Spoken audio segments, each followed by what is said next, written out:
Welcome to Bite at a Time Books, where we read you your favorite classics one bite at a time. My name is Bree Carlile, and I love to read, and wanted to share my passion with listeners like you.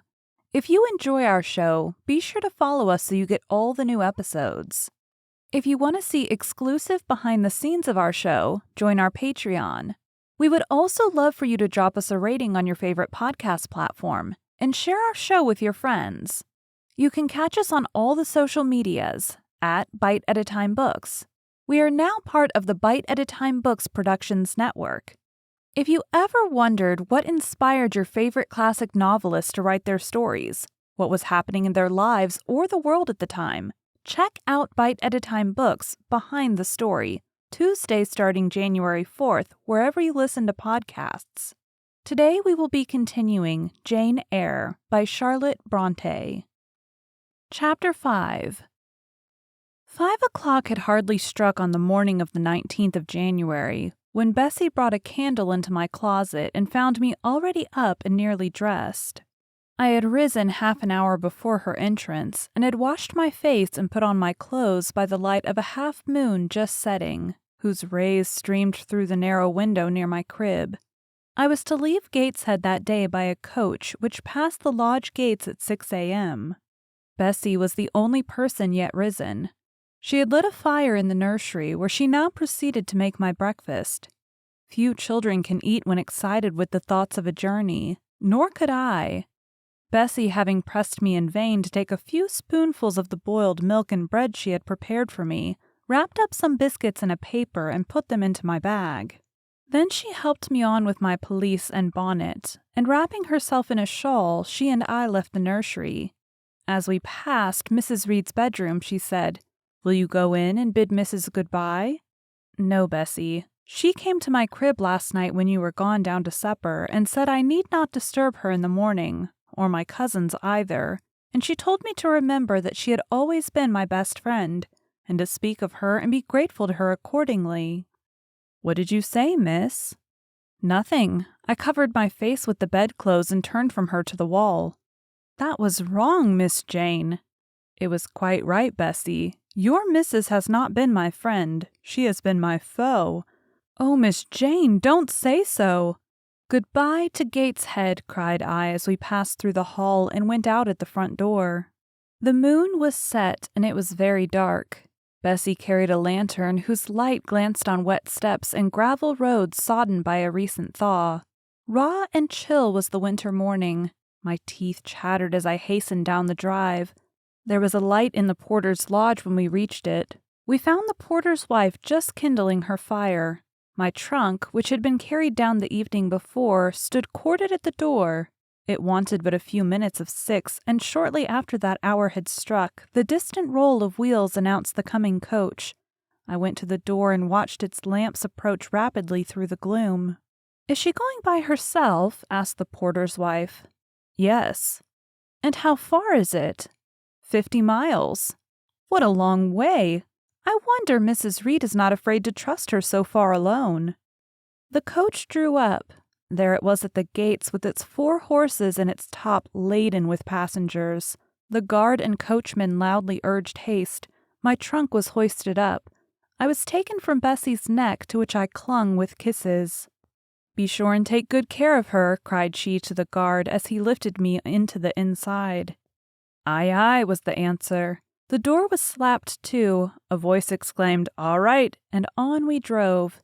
Thus was I severed from Bessie and Gateshead, thus whirled away to unknown, and as I then deemed, remote and mysterious regions. I remember but little of the journey.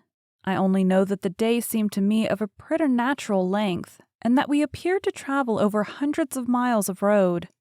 We passed through several towns, and in one, a very large one, the coach stopped. The horses were taken out, and the passengers alighted to dine. I was carried into an inn, where the guard wanted me to have some dinner, but as I had no appetite, he left me in an immense room with a fireplace at each end, a chandelier pendant from the ceiling, and a little red gallery high up against the wall filled with musical instruments. Here I walked about for a long time, feeling very strange and mortally apprehensive of someone coming in and kidnapping me, for I believed in kidnappers, their exploits having frequently figured in Bessie's fireside chronicles. At last the guard returned. Once more I was stowed away in the coach. My protector mounted his own seat, sounded his hollow horn, and away we rattled over the stony street of L. The afternoon came on wet and somewhat misty as it waned into dusk. I began to feel that we were getting very far indeed from Gateshead. We ceased to pass through towns. The country changed. Great gray hills heaved up round the horizon. As twilight deepened, we descended a valley, dark with wood, and long after night had overclouded the prospect. I heard a wild wind rushing amongst trees. Lulled by the sound, I at last dropped asleep. I had not long slumbered when the sudden cessation of motion awoke me. The coach door was open, and a person like a servant was standing at it. I saw her face and dress by the light of the lamps. "Is there a little girl called Jane Eyre here?" she asked. I answered, yes, and was then lifted out. My trunk was handed down, and the coach instantly drove away. I was stiff with long sitting and bewildered with the noise and motion of the coach. Gathering my faculties, I looked about me.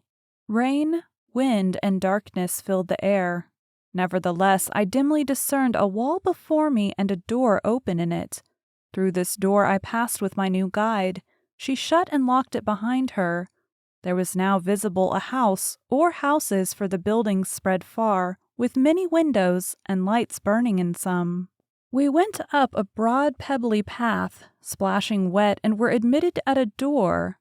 Then the servant led me through a passage into a room with a fire, where she left me alone. I stood and warmed my numbed fingers over the blaze. Then I looked round. There was no candle, but the uncertain light from the hearth showed, by intervals, papered walls, carpet, curtains, shining mahogany furniture. It was a parlor, not so spacious or splendid as the drawing-room at Gateshead, but comfortable enough. I was puzzling to make out the subject of a picture on the wall, when the door opened, and an individual carrying a light entered. Another followed close behind. The first was a tall lady with dark hair, dark eyes, and a pale and large forehead. Her figure was partly enveloped in a shawl. Her countenance was grave, her bearing erect. "This child is very young to be sent alone," said she, putting her candle down on the table. She considered me attentively for a minute or two, then further added, "She had better be put to bed soon. She looks tired."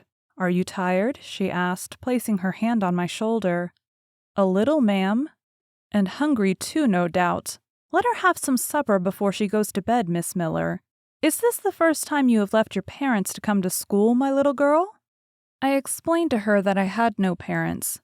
She inquired how long they had been dead, then how old I was, what was my name, whether I could read, write, and sew a little. Then she touched my cheek gently with her forefinger, and saying she hoped I should be a good child, dismissed me along with Miss Miller.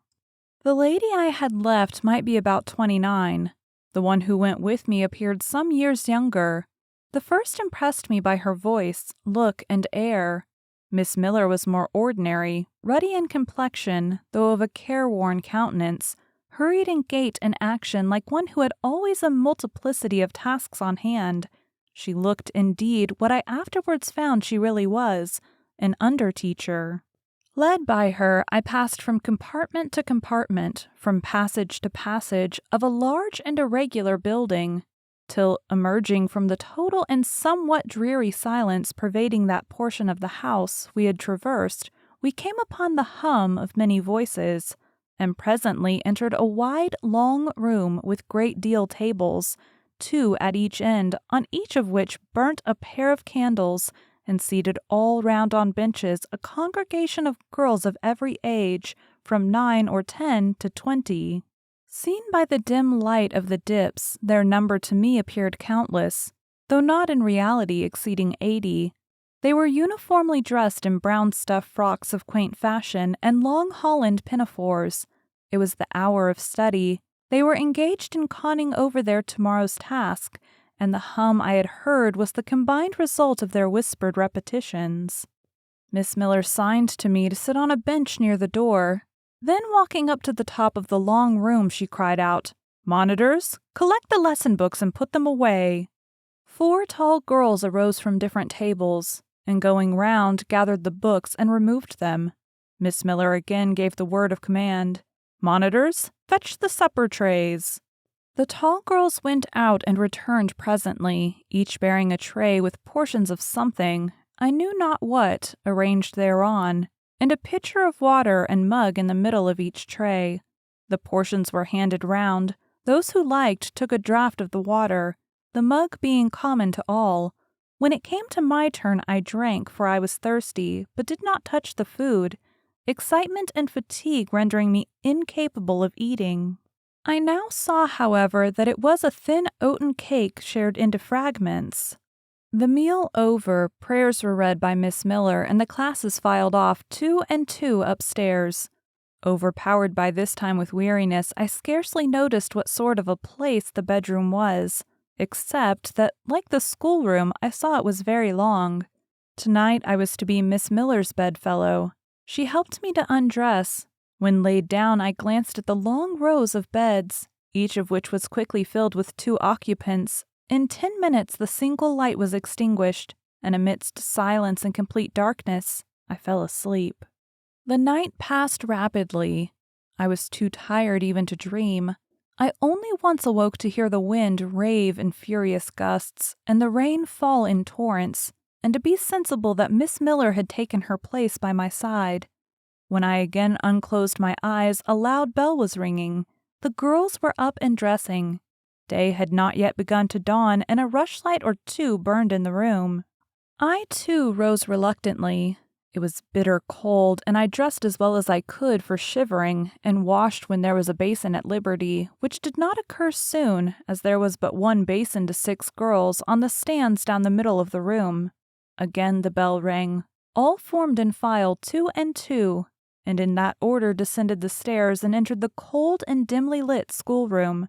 Here prayers were read by Miss Miller. Afterwards she called out, "Form classes!" A great tumult succeeded for some minutes, during which Miss Miller repeatedly exclaimed, "Silence and order!" When it subsided, I saw them all drawn up in 4 semicircles, before 4 chairs placed at 4 tables. All held books in their hands, and a great book like a Bible lay on each table before the vacant seat. A pause of some seconds succeeded, filled up by the low, vague hum of numbers. Miss Miller walked from class to class, hushing this indefinite sound. A distant bell tinkled. Immediately 3 ladies entered the room. Each walked to a table and took her seat. Miss Miller assumed the 4th vacant chair, which was that nearest the door, and around which the smallest of the children were assembled. To this inferior class I was called and placed at the bottom of it. Business now began.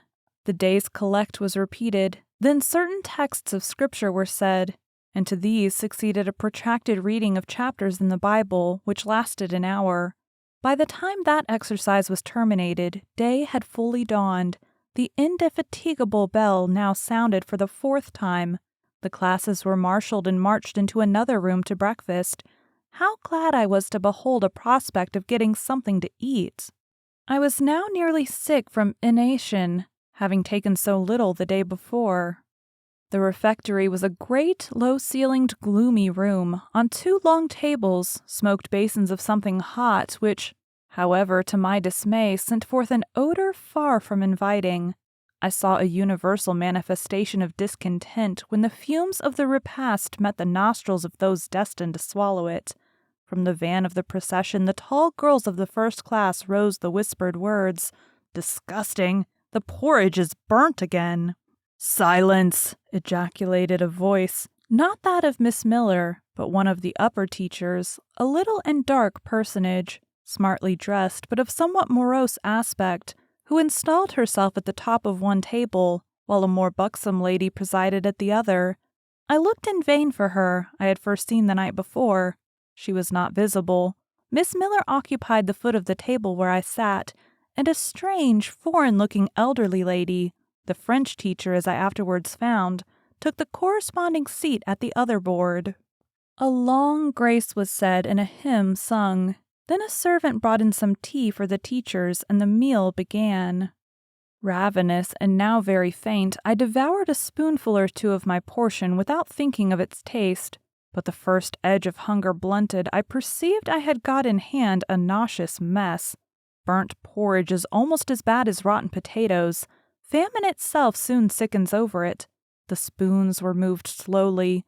I saw each girl taste her food and try to swallow it, but in most cases the effort was soon relinquished.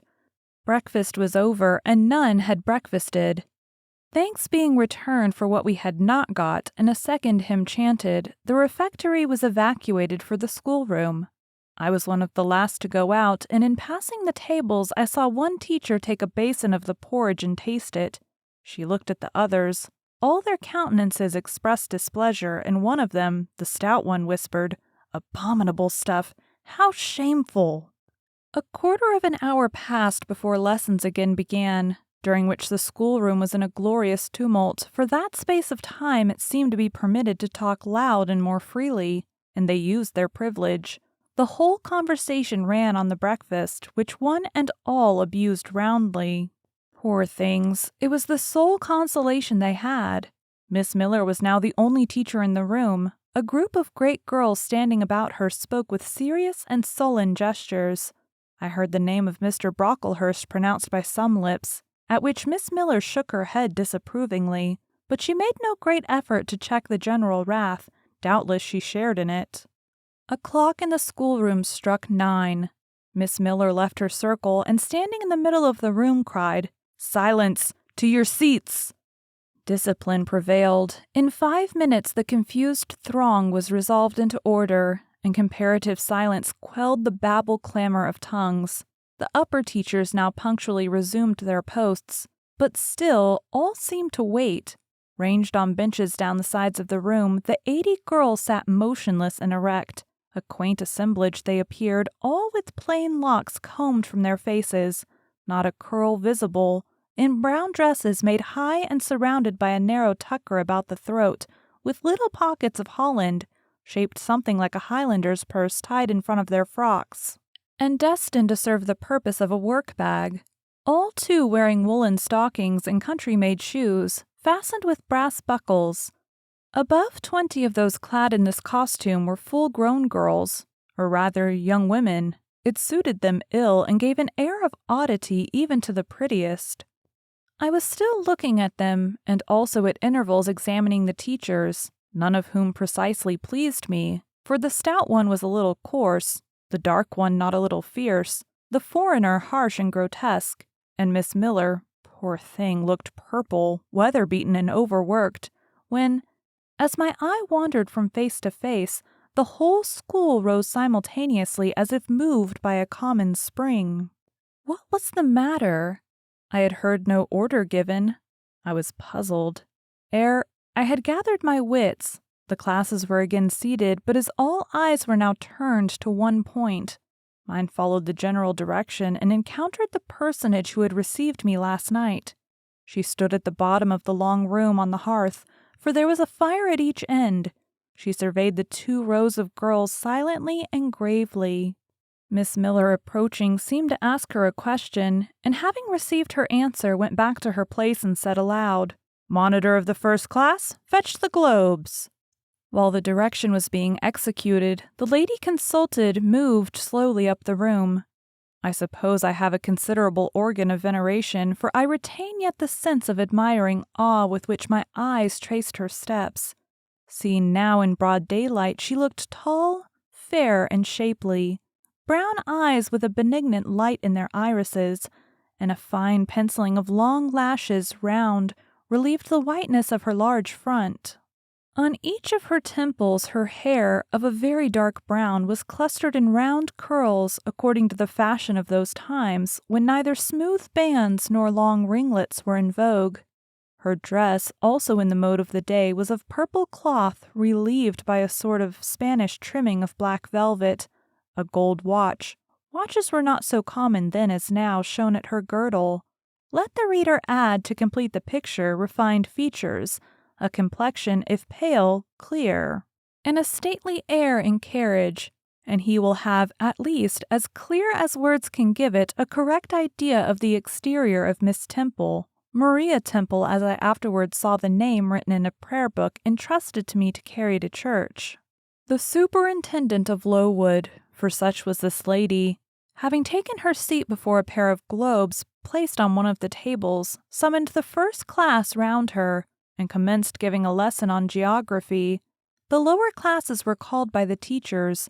Repetitions in history, grammar, etc. went on for an hour. Writing and arithmetic succeeded, and music lessons were given by Miss Temple by some of the elder girls.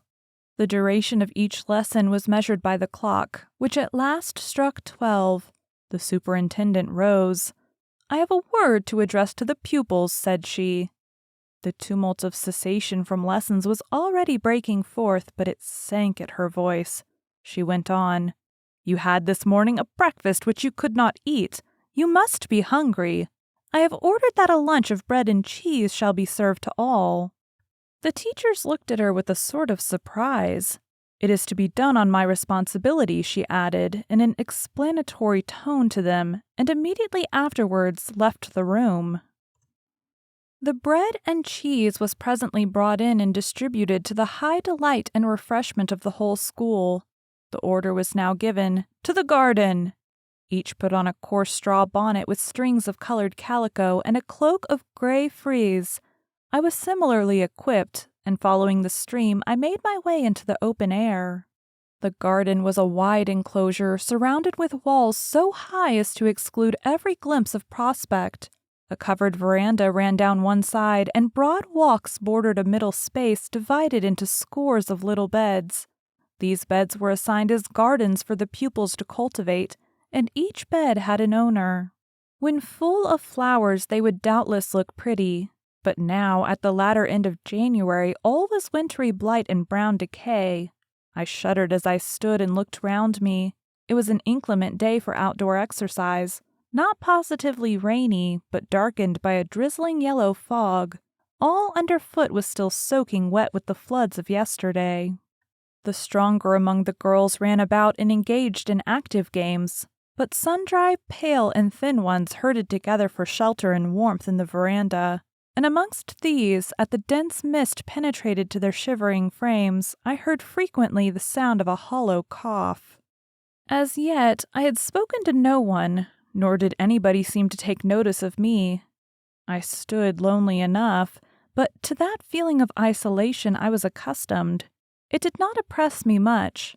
I leaned against a pillar of the veranda, drew my gray mantle close about me, and trying to forget the cold which nipped me without and the unsatisfied hunger which gnawed me within, delivered myself up to the employment of watching and thinking. My reflections were too undefined and fragmentary to merit record. I hardly yet knew where I was.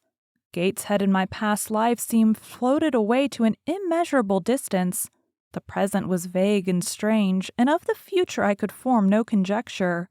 I looked round the convent-like garden and then up at the house, a large building, half of which seemed gray and old, the other half quite new. The new part, containing the schoolroom and dormitory, was lit by mullioned and latticed windows, which gave it a church-like aspect. A stone tablet over the door bore this inscription, "Lowood Institution. This portion was rebuilt A.D. by Naomi Brocklehurst of Brocklehurst Hall in this county. Let your light so shine before men, that they may see your good works and glorify your Father which is in heaven." St. Matthew, verse 16. I read these words over and over again.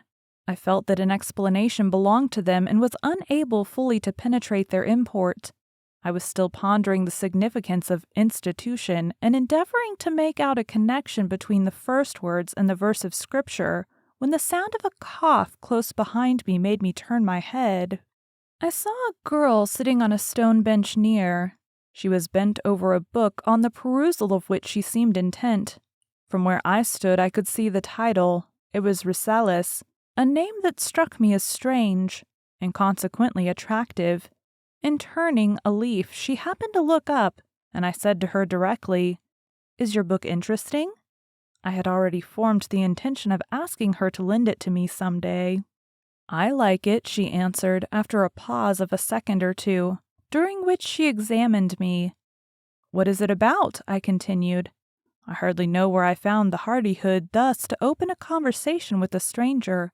The step was contrary to my nature and habits, but I think her occupation touched a chord of sympathy somewhere, for I too liked reading, though of a frivolous and childish kind. I could not digest or comprehend the serious or substantial. You may look at it, replied the girl, offering me the book. I did so. A brief examination convinced me that the contents were less taking than the title. Rassalis looked dull to my trifling taste. I saw nothing about fairies, nothing about Jane. No bright variety seemed spread over the closely printed pages. I returned it to her. She received it quietly, and without saying anything, she was about to relapse into her former studious mood. Again I ventured to disturb her. Can you tell me what the writing on that stone over the door means? What is Lowood Institution? This house where you are come to live. And why do they call it institution? Is it in any way different from other schools? It is partly a charity school. You and I and all the rest of us are charity children. I suppose you are an orphan. Are not either your father or your mother dead? Both died before I can remember. Well, all the girls here have lost either one or both parents, and this is called an institution for educating orphans. Do we pay no money? Do they keep us for nothing? We pay, or our friends pay, £15 a year for each. Then why do they call us charity children? Because £15 is not enough for board and teaching, and the deficiency is supplied by subscription. Who subscribes? Different benevolent-minded ladies and gentlemen in this neighborhood and in London. Who is Naomi Brocklehurst? The lady who built the new part of this house as that tablet records, and whose son overlooks and directs everything here. Why? Because he is treasurer and manager of the establishment. Then this house does not belong to that tall lady who wears a watch, and who said we were to have some bread and cheese? To Miss Temple? Oh no, I wish it did. She has to answer to Mr. Brocklehurst for all she does. Mr. Brocklehurst buys all our food and all our clothes. Does he live here? No, 2 miles off at a large hall. Is he a good man? He is a clergyman and is said to do a great deal of good. Did you say that tall lady was called Miss Temple? Yes. And what are the other teachers called? The one with the red cheeks is called Miss Smith. She attends to the work and cuts out, for we make our own clothes, our frocks and pelisses and everything. The little one with black hair is Miss Scatcherd. She teaches history and grammar and hears the second-class repetitions. And the one who wears a shawl and has a pocket handkerchief tied to her side with a yellow ribbon is Madame Perrot. She comes from Lille in France and teaches French. Do you like the teachers? Well enough. Do you like the little black one and the Madame... I cannot pronounce her name as you do. Miss Scatcherd is hasty. You must take care not to offend her.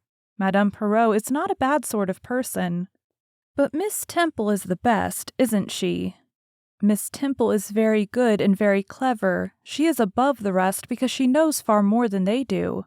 Have you been here long? 2 years. Are you an orphan? My mother is dead. Are you happy here?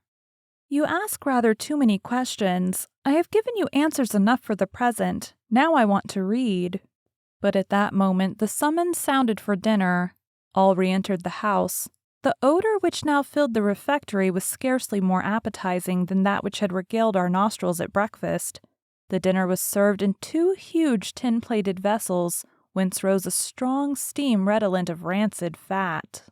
I found the mess to consist of indifferent potatoes and strange shreds of rusty meat, mixed and cooked together. Of this preparation a tolerably abundant plateful was apportioned to each pupil. I ate what I could and wondered within myself whether every day's fare would be like this. After dinner we immediately adjourned to the schoolroom. Lessons recommenced and we continued till 5 o'clock. The only marked event of the afternoon was that I saw the girl with whom I had conversed in the veranda dismissed and disgraced by Miss Scatcherd from a history class, and sent to stand in the middle of the large schoolroom. The punishment seemed to me in a high degree ignominious, especially for so great a girl. She looked 13 or upwards. I expected she would show signs of great distress and shame, but to my surprise she neither wept nor blushed. Composed though grave she stood, the central mark of all eyes. How can she bear it so quietly, so firmly, I asked of myself. Were I in her place, it seems to me I should wish the earth to open and swallow me up. She looks as if she were thinking of something beyond her punishment, beyond her situation, of something not round her nor before her. I have heard of daydreams. Is she in a daydream now? Her eyes are fixed on the floor, but I am sure they do not see it. Her sight seems turned in, gone down into her heart. She is looking at what she can remember, I believe, not at what is really present. I wonder what sort of a girl she is, whether good or naughty. Soon after 5 p.m., we had another meal, consisting of a small mug of coffee and half a slice of brown bread. I devoured my bread and drank my coffee with relish, but I should have been glad of as much more. I was still hungry. Half an hour's recreation succeeded, then study, then the glass of water and the piece of oat cake, prayers and bed. Such was my first day at Lowood. Thank you for joining Bite at a Time Books today while we read a bite of one of your favorite classics. If you enjoy our show, be sure to follow us so you get all the new episodes. If you want to see exclusive behind the scenes of our show, join our Patreon. We would also love for you to drop us a rating on your favorite podcast platform and share our show with your friends. You can catch us on all the social medias at Bite at a Time Books. Also, be sure to check us on our website, www.biteatatimebooks.com. We are now part of the Bite at a Time Books Productions Network. If you ever wondered what inspired your favorite classic novelists to write their stories, what was happening in their lives or the world at the time, check out Bite at a Time Books Behind the Story, Tuesdays starting January 4th, wherever you listen to podcasts. Again, my name is Bree Carlile, and I hope you come back tomorrow while we take the next bite of Jane Eyre.